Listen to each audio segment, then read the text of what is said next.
The fighting in Ukraine has entered one of its most volatile phases yet, as Russian forces intensify their push around several key cities and Ukrainian troops struggle to hold the line. Reports from the front describe brutal street-to-street combat, artillery duels lasting for hours, and a constant battle for supply routes that are slowly being squeezed by Russian advances. Entire neighborhoods have been reduced to rubble, trenches stretch across destroyed urban landscapes, and both armies are taking heavy casualties as the conflict grinds deeper into its third year. Russian units are attempting to encircle strategic cities that serve as logistical hubs for Ukraine's defensive operations. These locations are vital not just for military supplies, but for maintaining morale, command coordination, and the flow of reinforcements. Ukrainian commanders say the pressure is unrelenting, with Russian assaults coming from multiple directions and drone reconnaissance constantly searching for weak points in their defenses. The situation, many say, feels like a race against time, while soldiers fight bitterly on the front lines. Diplomats thousands of miles away are engaged in battles of their own.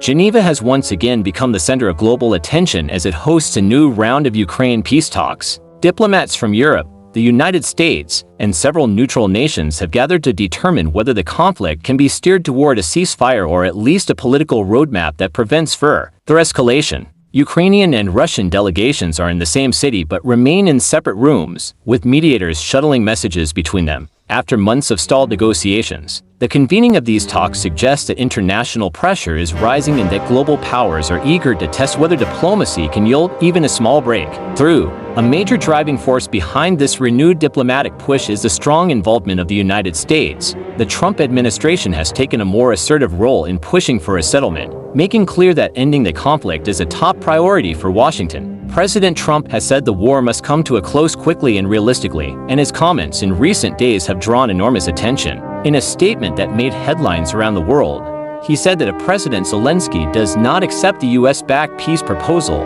then he can fight his little heart out. The remark signaled a clear shift in tone, one that suggests the administration may be willing to pressure Kyiv more directly than before. Analysts say this new posture reflects a desire to reduce US spending on the conflict, pivot focus toward domestic concerns, and achieve a diplomatic win that can be framed as ending a long, costly war. But inside Washington, not everyone is aligned on the approach. Secretary of State Marco Rubio addressed reporters following meetings in Geneva, offering a more measured tone. He acknowledged that progress had been made during the discussions but warned that significant work remains. Rubio emphasized that any peace agreement must uphold Ukraine's sovereignty and provide long-term security for Europe. His remarks suggested caution, signaling that while the administration wants a deal, it also understands the risks of forcing a rushed settlement that could undermine stability. Diplomats noted that Rubio's statements were carefully crafted, balancing support for the president's initiative while also reassuring allies who worry that Washington may be pivoting to quickly toward decompromise. In Kyiv, the reaction to the peace discussions has been mixed. President Zelensky reiterated his commitment to what he calls a just peace, insisting that Ukraine cannot accept a deal negotiated under pressure or threat. He maintains that a settlement must include the withdrawal of Russian forces from occupied territories and provide security guarantees that prevent future aggression. However, Ukrainian officials are candid about the difficult situation on the ground. Ammunition shortages, manpower constraints, and constant attacks have stretched Ukrainian forces thin. The government faces mounting pressure from the public, some torn between the desire for peace and the fear that concessions would dishonor the sacrifices of soldiers fighting on the front line. Ukrainian civilians are divided as well. In eastern regions closer to the fighting, many people simply want the war to stop, regardless of the political cost. Families have endured years of bombardment, displacement, and economic collapse. But in western regions and in the capital, there is stronger opposition to any compromise that leaves Russian forces in control of Ukrainian territory. Zelensky's administration is walking a tightrope, trying to maintain national unity while confronting harsh battlefield realities and increasing diplomatic pressure from abroad. European countries, similarly, are watching the Geneva talks with a combination of hope and apprehension. Many European leaders strongly support any diplomatic effort that could bring stability back to the continent, reduce economic strain, and restore energy security. But there is also a deep concern that a peace deal heavily influenced by Washington could sideline European perspectives or create security risks if Ukrainian concessions are too great. NATO officials have reiterated that while diplomacy is welcome, any deal must not reward aggression or undermine the alliance's credibility. Behind closed doors, European diplomats worried that a rushed agreement could freeze the conflict in a way that benefits Russia strategically.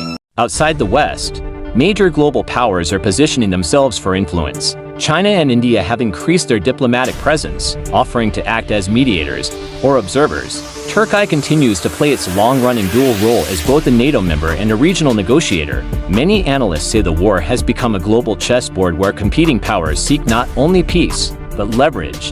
In this sense, the conflict's outcome will ripple far beyond Ukraine's borders, shaping power dynamics across Europe, Asia, and the Middle East.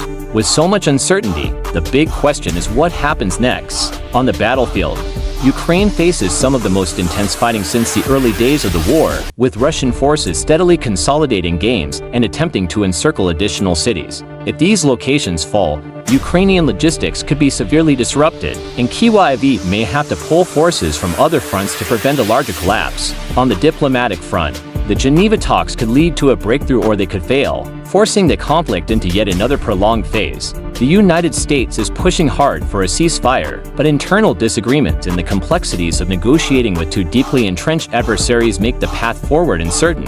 Ukraine now stands at a crossroads, where battlefield realities and diplomatic pressures converge.